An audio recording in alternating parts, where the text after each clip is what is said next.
The door of the Gable Mercantile shut with a sound like a bone breaking. It was a solid, final sound that echoed in the brittle air of Silver Creek. Ilara stood on the other side, a thin wool shawl pulled tight around the precious bundle in her arms. Inside that bundle, her son, Thomas, just 4 weeks old, slept a fragile sleep. The cold was a physical thing, a predator. It sank its teeth into her bones through the worn fabric of her dress. -33 degrees, someone had said earlier, a number that meant little until you were put out into it. Behind the now closed door was Mr. Gable, her father-in-law. His face, framed for a moment in the frosted glass, had been a mask of grim duty. He had pressed $5 silver into her gloved hand. Not a gift, but a severance. "Your husband, my son, left nothing but debts, Ilara," he had said, his voice as hard and cold as the coins. "The house belongs to the bank. The business is mine. There is no place for you here." He had not looked at the sleeping infant, his own grandson. He had looked at the wall behind her, as if she were already a ghost. The community of Silver Creek watched. Faces peered from the windows of the saloon, the assayer's office, the boarding house. They saw a widow, barely 19, cast out into a cold that could kill a grown man in an hour. They saw pity, a sharp and useless thing. They saw foolishness. Liam, her dead husband, had been a dreamer, and they had loved him for it, but they had no patience for the consequences of his dreams. He had spent his last savings on a worthless deed, a patch of rock and wind-scoured pine 20 miles north of town, a place called the Devil's Jaw. That deed was all she had left, besides the $5 silver and the clothes on her back. Sheriff Brody had tried to intervene, his voice a low rumble of decency in the frigid air. "Jedediah, you can't, not in this freeze. It's a death sentence." Mr. Gable had simply stared back, unmoved. "She has the deed. She has money for a ticket east. What she does is her own concern." The lie was as thin as ice on a puddle. $5 wouldn't get her to the next county, let alone back east to a family she no longer had. The town knew it, and they did nothing. They were practical people, and Ilara was no longer a practical concern. She was a problem, and Mr. Gable had just made her someone else's. She stood there for a long moment, the world a silent, watching jury. The wind cut like a razor, stealing the breath from her lungs. Thomas stirred against her, a small whimper muffled by the layers of wool. That sound broke the spell of her shock. It was a reminder of the one thing in the world that mattered. Her feet, numb in their thin boots, began to move. Not east, toward the train station and a ticket she couldn't afford. Not toward the church and the thin charity of lukewarm soup and condescending prayers. She turned north.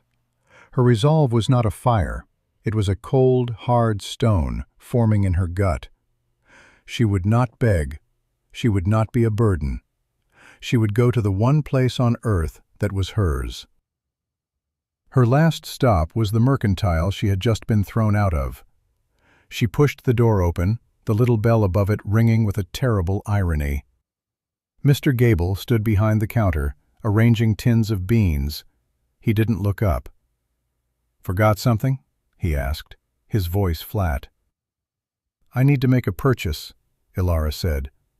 Her own voice sounded strange, distant.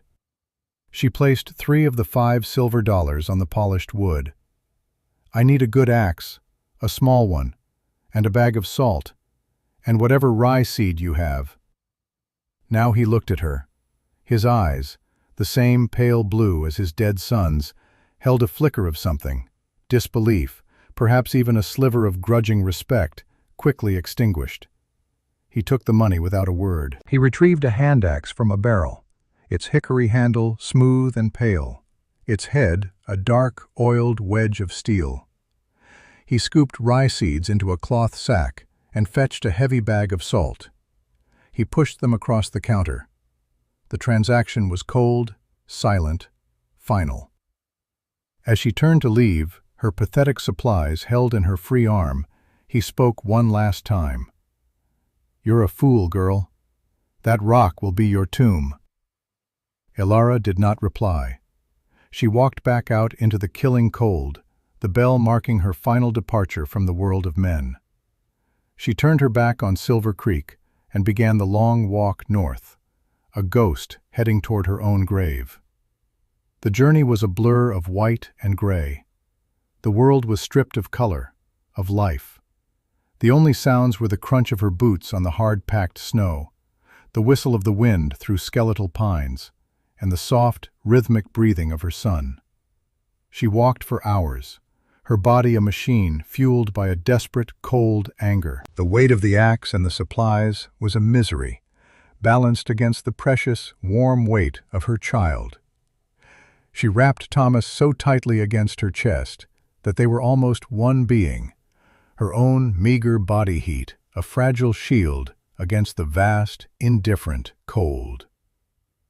The landscape grew harsher, the rolling hills giving way to jagged outcrops of granite.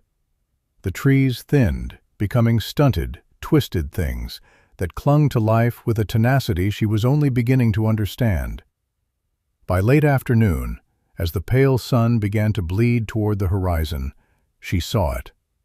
The Devil's Jaw. It was worse than the stories. It was a sheer cliff face, a 200-foot wall of dark, fractured rock that rose from a desolate, snow-covered flat. It offered no shelter, no comfort, nothing but an imposing face of stone.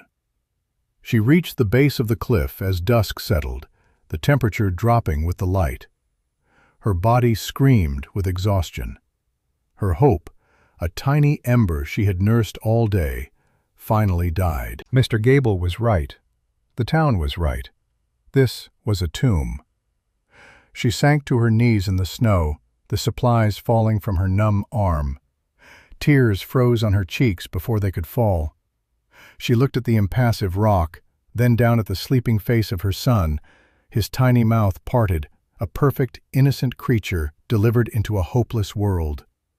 Despair washed over her, so total and so cold it felt like death itself. For a moment, she considered simply closing her eyes, letting the snow cover them both, a final, quiet surrender. Then, something shifted. A gust of wind, stronger than the rest, swirled around the base of the cliff.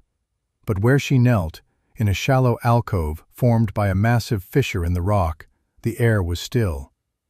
She felt it on her frozen face. A pocket of calm in the midst of the storm. Curiosity, a ghost of an emotion she thought had died, stirred within her. She shuffled closer to the dark crack in the stone, a vertical split no wider than a man's shoulders. She reached out a hand, expecting to feel the biting cold of the granite. Instead, the rock was not warm, but not cold either. It was neutral, holding none of the frost that coated everything else. And from the fissure itself, a slow, almost imperceptible breath of air wafted out. It was damp. And it was warmer than the air she was breathing. It carried with it the smell of deep earth, of wet stone and minerals, a smell of something ancient and hidden. It was a geothermal vent. Liam had read about them in his geology books, tales of trappers finding caves that never froze, of hot springs hidden deep in the mountains. He had babbled about it, a dreamer's fantasy. But he hadn't been dreaming. He had found one. This worthless piece of rock wasn't worthless at all. It was a stove, a furnace built by the earth itself. Despair did not transform into joy. It transformed into a grim, ferocious resolve.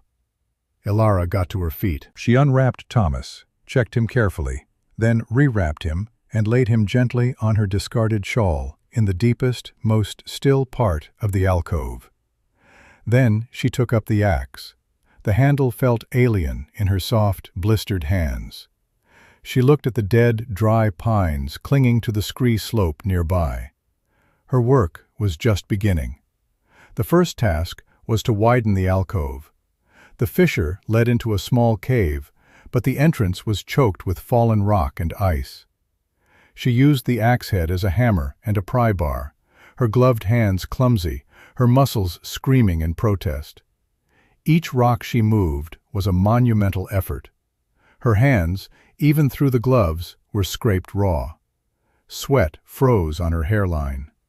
But with every dislodged stone, the flow of warm, damp air grew stronger. It was a promise, a tangible reward for her agony. By the time true darkness fell, she had cleared an opening large enough to crawl through. Inside, the world changed. The wind vanished. The air was thick, humid, and smelled of stone and clean water. The geothermal warmth was real, a constant, gentle heat that radiated from the very walls. It was not a cave, it was a sanctuary.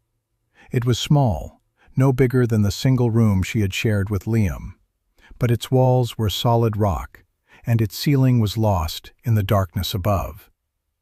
A thin trickle of water, condensation from the warm air meeting the cold, ran down one wall, disappearing into a crack in the floor. It was water, clean, flowing water. She brought Thomas inside, laying him deep within the cave's embrace. She gathered dry pine needles and the driest twigs she could find, and, using the small flint and steel she always carried, she coaxed a tiny flame to life. The smoke, instead of filling the cave, was drawn lazily upward, pulled into a smaller fissure high in the ceiling, a natural chimney. She fed the fire, her hands shaking with cold and effort. As the flames grew, the cave filled with a flickering, golden light. For the first time in 24 hours, she felt warmth seep back into her body. She was alive. Her son was alive. They were sheltered. It was a victory so profound, it felt holy. She leaned her head against the not-cold rock and wept, not from despair, but from a bone-deep, ragged exhaustion and a sliver of impossible hope. The next weeks were a blur of brutal, relentless labor. Elara's world shrank to the cave, the cliff face, and the small grove of deadfall pines. Her life found a rhythm dictated by the needs of her son and the demands of survival. Feed Thomas, change him, lay him in his warm nest of wool. Then work. Work until her muscles burned and her hands were a mass of broken blisters. Then tend the fire, feed Thomas again, and collapse into a sleep so deep it was like a temporary death. Her first major project was a wall. The cave opening, while sheltered, was still an open mouth facing the wilderness. She needed to close it. She began hauling stones from the scree slope, choosing flat, manageable pieces. The first few days were a lesson in agony. The rocks were heavy, her body weak. She could only move a few before needing to rest, her back a knot of fire. But she persisted. She learned to use her legs, to roll the larger stones rather than lift them. Slowly, painfully, a low wall began to rise across the mouth of the alcove. She needed mortar. She remembered Liam talking about the clay deposits in the region. She took the axe and began to dig at the base of the cliff, chipping through the frozen topsoil. A foot down, she found it, a thick, gray, sticky clay. She mixed it with water from the seep inside the cave, her hands plunging into the freezing slush until they were numb. She packed the clay into the gaps between the stones, creating a solid, airtight seal. Day by day, the wall grew higher. She left a narrow opening for a door and a small square for a window. The physical toll was immense. She grew thinner, her face gaunt, but her arms and back hardened, developing a wiry strength she never knew she possessed. The blisters on her hands broke, bled, and eventually hardened into thick calluses. She was no longer the soft girl who had married a dreamer. She was a creature of stone and winter, her will as hard as the rock she shaped. While the wall was her primary focus, she was building other systems simultaneously. The water seep was a miracle. She followed the trickle and found it pooled in a small depression. Using more clay, she painstakingly lined the depression, smoothing it with her hands, creating a small, clean cistern that held several gallons of fresh water. No more melting snow. No more fear of dehydration. It was a system, simple and perfect. Heat was the cave's greatest gift. The geothermal vent kept the ambient temperature well above freezing, even on the most brutal nights. Her small fire was for cooking and supplemental warmth. She became an expert at managing it, keeping it small and hot, banking the coals at night to save precious fuel. The natural chimney drew the smoke away flawlessly. From the outside, no plume of smoke was visible, just a faint shimmer of heat rising from the rocks far above. She was invisible. 2 weeks into her labor, a new companion arrived. A dog, a large, shaggy beast with ribs showing and one ear torn, appeared at the edge of the trees. He was starving and wary, but he didn't run. He watched her work, his yellow eyes intelligent. She left out a small piece of the salted meat she had, a costly sacrifice.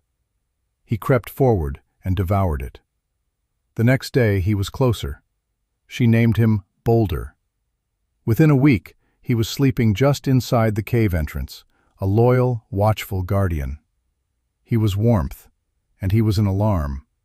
He was the first living creature besides her son to offer her comfort. After a month, the wall was complete. It was a rough, ugly thing, but it was strong. For the door, she wove a thick mat of pine boughs, a temporary measure until she could build something better.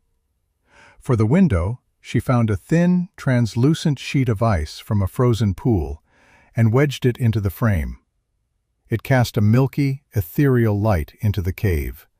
She had enclosed her world. She was safe. Now, she needed to return to Silver Creek. It was a terrifying prospect, but a necessary one. Her salt was low, and she needed more supplies if she and Thomas were to survive the rest of the winter. Most importantly, she needed life.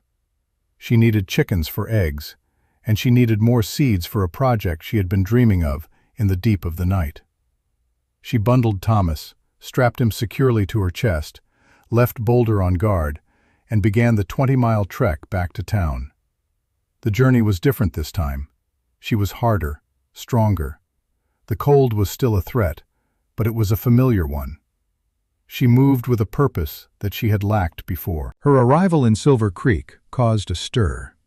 People stopped and stared. They had assumed she was dead. The Cave Widow, they called her, or Gable's Folly. They saw a gaunt, weathered woman, her hands calloused and scarred, her clothes ragged. But they also saw eyes that were clear and steady. She walked directly to the mercantile. Mr. Gable was behind the counter. He looked up, and his jaw tightened. He saw not a ghost, but a survivor. The sight seemed to offend him. "Still alive, I see," he said, his voice laced with a cold surprise. "I am," Elara said simply. She placed her last 2 silver dollars on the counter. "I need 2 laying hens, a sack of oats, and as many vegetable seeds as this will buy. Potatoes, carrots, turnips." A small crowd had gathered at the door, drawn by the spectacle. A murmur went through them. Chickens? Seeds? In the middle of the deepest freeze in a decade? The woman was mad. Mr. Gable almost smiled. It was a cruel, thin-lipped expression.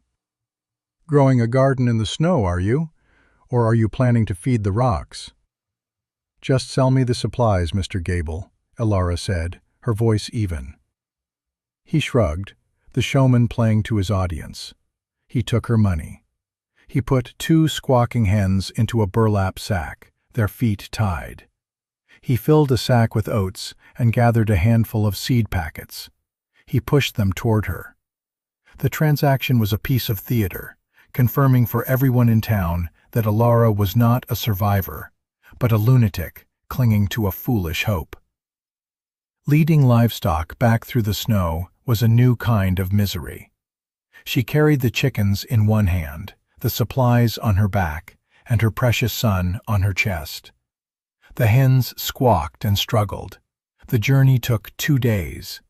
She spent a night huddled in a snowdrift, Boulder curled around her and Thomas, their combined body heat a fragile defense against the plunging temperature. When she finally saw the dark shape of the devil's jaw, it was the most beautiful sight in the world. It was home. Back inside the warm, humid air of the cave, she set her plan in motion. This was her most ambitious system yet: a garden. Against the back wall of the cave, where the geothermal heat was strongest and the moisture from the seep was ever present, she began to build raised beds. She used flat stones for the borders. The soil was the hardest part. For weeks, she used her axe to chip away at the frozen ground outside, collecting sackfuls of frozen dirt. She hauled them back, thawing the soil near the fire, mixing it with pine needles and waste from the chickens to enrich it. It was back-breaking, tedious work. But slowly, she created 3 long, rich, dark beds of earth, in a place that had never known the sun. She built a small, secure pen for the chickens near the garden beds, feeding them oats and letting them scratch in the dirt. Under the constant, gentle warmth of the earth, she planted her seeds. Potatoes went in deep. Carrots, turnips, and hardy greens were sown in careful rows. She tended it daily, watering it from her cistern, her heart filled with a desperate, audacious hope. As the deep winter locked the world in its grip, a routine settled over Elara's life. Her world was the warm, breathing cave. The days were marked by the simple, essential tasks: tend the fire, water the garden, feed the chickens, feed Thomas, check the snares she had set for rabbits, repair the door. Her life was a closed loop, a self-sustaining system she had built with her own 2 hands. The town of Silver Creek had all but forgotten her, except as a cautionary tale told over mugs of ale. Gable's folly, they'd chuckle. Mr. Gable himself encouraged the talk. It absolved him. The girl had been offered a chance to leave, and she had chosen to go die on a rock. Her stubbornness was her own undoing. He even paid a trapper, a rough man named Brant, to ride north and check on the property. Brant arrived one afternoon in late January. Boulder's low growl alerted Elara. She peered through a crack in her wall and saw him, his horse steaming in the cold, a look of smug curiosity on his face. He circled the pathetic-looking wall, kicked at a stone, and laughed. "Cave girl!" he shouted, his voice swallowed by the vast silence. "Still breathing in there?" He saw no smoke, no sign of life but the rough wall. He assumed she had frozen weeks ago. He rode back to town and reported that the place was a tomb, just as Gable had predicted. The mockery in town softened into a kind of grim satisfaction. They had been right. The wilderness always won. Inside her sanctuary, Elara was not just surviving, she was thriving. The first green shoots in her garden felt like a personal miracle. The chickens began to lay eggs, small and precious, a source of vital protein. She had rabbit stew, fresh eggs, and the promise of root vegetables. Thomas was growing, a healthy, happy baby who knew only the warm, gentle world of the cave. He gurgled at the flickering firelight and the strange, shaggy shape of Boulder. She endured smaller tests. A pack of wolves, drawn by the scent of the chickens, prowled outside for a week. Boulder's ferocious barking from behind the stone wall kept them at bay. A midwinter thaw caused a minor flood as melting snow poured down the cliff face. She worked for a day and a night, digging a trench to divert the water away from her entrance. Each challenge met and overcome made her stronger, her systems more robust. She was the sovereign of her small, warm kingdom. In early March, the weather changed. It was not the gentle thaw of spring. A strange, heavy stillness fell over the land. The sky turned a bruised, ugly yellow. The old-timers in Silver Creek looked up and felt a prickle of fear. They called it a snow sky, a breeder of blizzards. They had seen it before, but not like this. This felt different, ominous. The storm arrived not like a blanket, but like a hammer. It came from the north, a solid wall of white that erased the world. The wind didn't just blow, it screamed, a high, thin shriek that sounded like a dying thing. Snow didn't fall, it flew horizontally, a blinding torrent of ice and powder. It was the blizzard of '83, a storm that would be spoken of in hushed tones for generations. In Silver Creek, confidence quickly turned to fear. The town was built of wood, and the storm tore at it with savage claws. The wind found every crack, every chink in their log cabins, filling rooms with frigid drafts and fine, suffocating snow. Families huddled around their fireplaces, burning through their woodpiles at an alarming rate. Inside her stone fortress, Elara felt the storm's fury as a distant drumming. The wind howled and shrieked outside her wall, but inside, the air was still and warm. The geothermal heat was constant, indifferent to the blizzard. Her fire burned steadily, its smoke drawn up the natural chimney. Boulder lay by the hearth, occasionally lifting his head to let out a low growl at the sound of the wind, but he was not afraid. Thomas slept peacefully in his cradle. Elara checked her stores. She had firewood, she had water, she had food growing in the earth just feet away. She was not fighting the storm. She was outside its reach. For 3 days, the blizzard raged without pause. The world outside ceased to exist. In Silver Creek, it became a nightmare.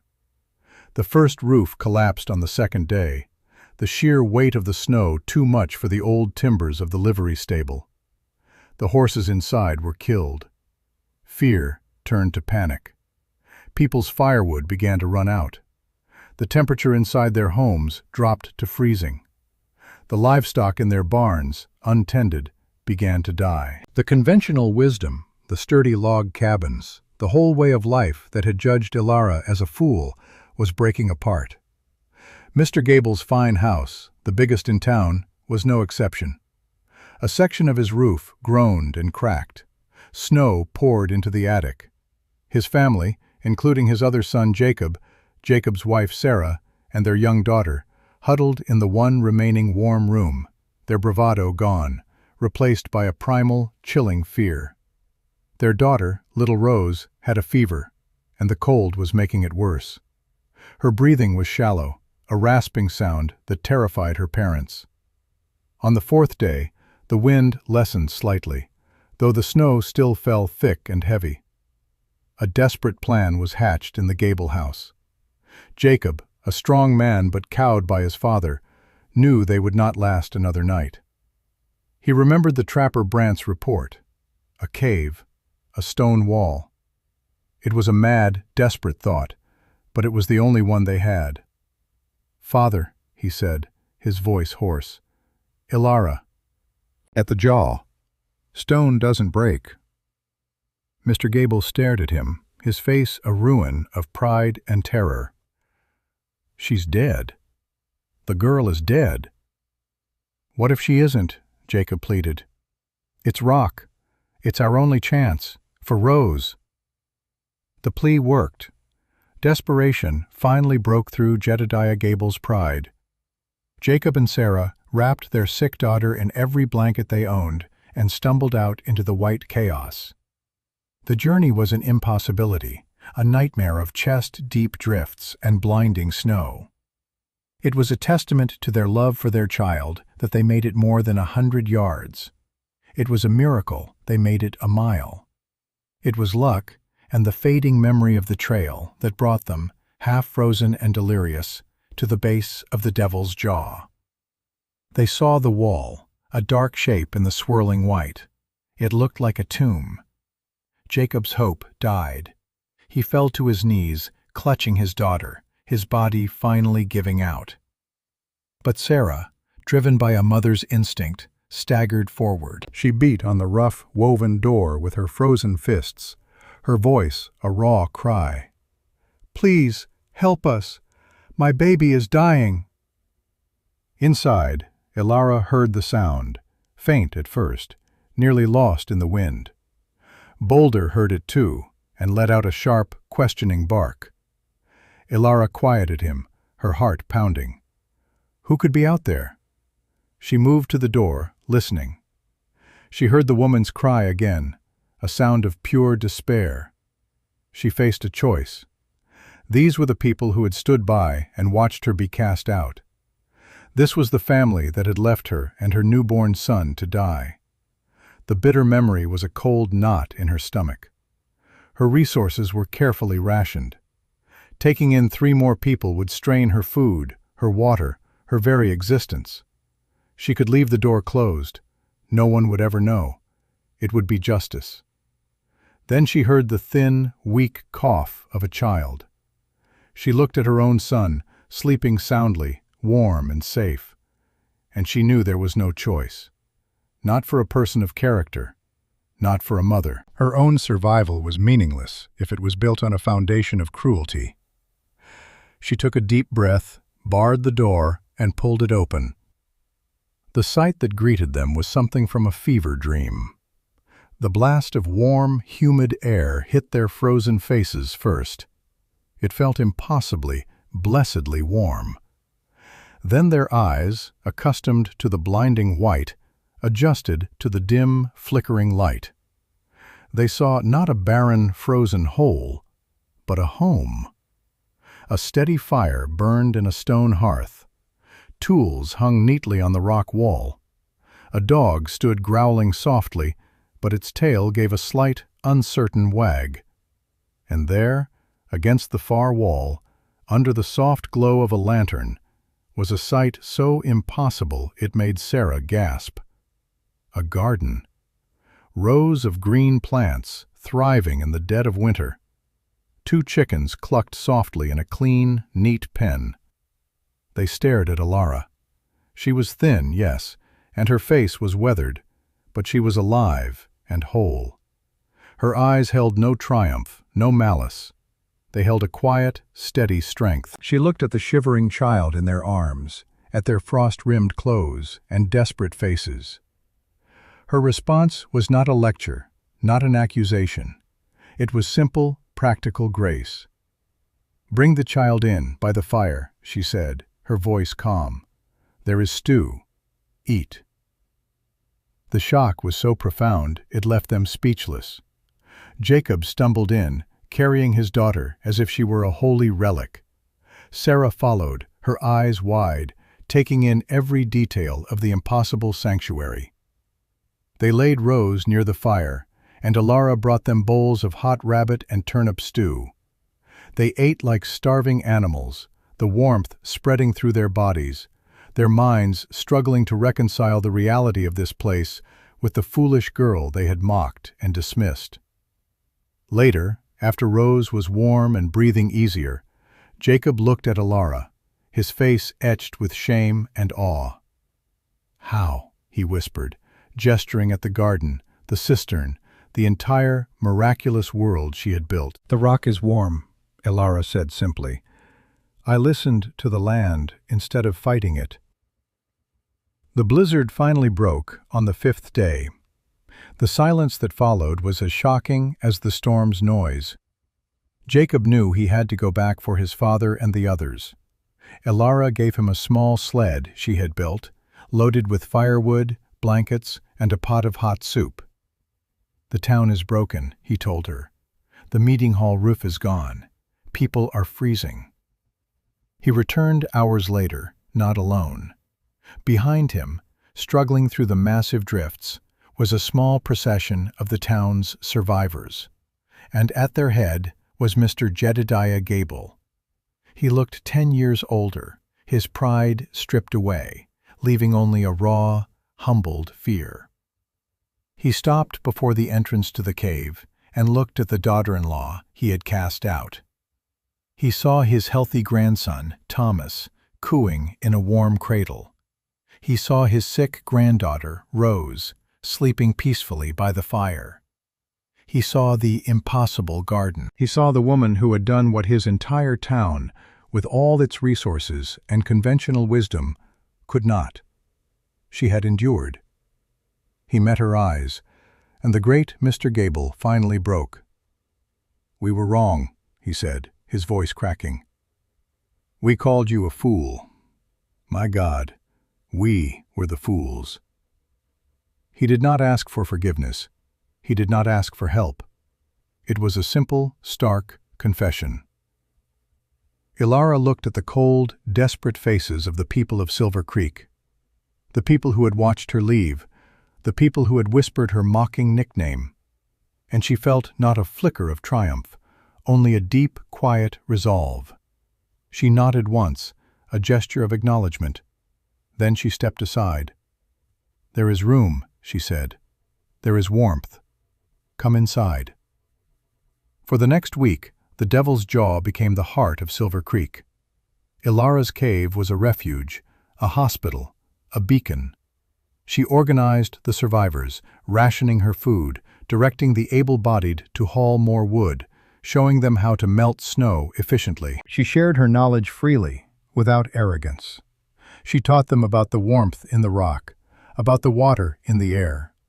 They watched her, this quiet, resilient woman, and their respect grew into a profound, silent reverence. When the thaw finally came, and they could return to their ruined town, the world had changed. The relationship between Ilara and Silver Creek was forever transformed. They didn't just respect her, they depended on her. They came to her not for charity, but for advice. They asked her how to build better, how to listen to the land. Mr. Gable was a changed man. He stepped down from his position as the town's unofficial leader. He worked alongside everyone else to rebuild, his hands as calloused as theirs. He never spoke of the day he cast Ilara out, but his actions were a constant, living apology. He treated her with a deep and abiding deference, and he doted on his grandson Thomas with a love that was fierce and protective. The nickname Gable's Folly was retired, spoken only in whispers of shame. In its place, a new name emerged. They called her home the Hearth, for it had been the warm heart that had kept the town from dying. Her story spread, carried by trappers and travelers. The tale of the widow and the warm cave became a frontier legend, a story about a different kind of strength. Not the strength of an axe or a gun, but the strength of resilience, ingenuity, and grace. New structures in Silver Creek were built differently. They were dug into hillsides, with stone walls facing north to break the wind, learning the lessons Ilara had taught them. The town survived, and it became a smarter, humbler, and more tightly knit community, forged in the crucible of the Great Blizzard. Ilara never moved back to town. The hearth was her home. She expanded it, carving out new rooms, perfecting her gardens, raising her son in the quiet solitude of the cliffs. She had built more than a shelter. She had built a life, on her own terms, from what others had discarded. She had faced the worst of nature and the worst of human judgment, and had answered both with quiet, unyielding competence. Her legacy was not written in a book or carved on a monument. It was in the stones of the rebuilt town, in the wisdom of its people, and in the enduring peace of a woman who stood alone, watching the sunset from the mouth of her cave, a symbol of the profound truth that the richest treasures are often hidden in the places no one else thinks to look.